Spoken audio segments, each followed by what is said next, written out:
Y esto es cuando se me pasaron los 5 minutos de contenta.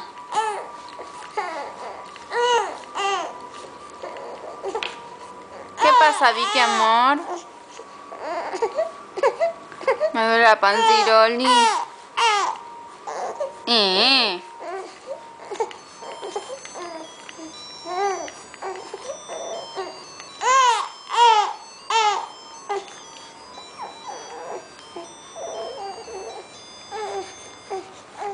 Ni me importa.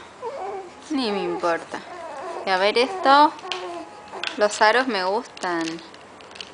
Y me distraje. ¿Tenés? ¿Los querés? No, miren ese puchero.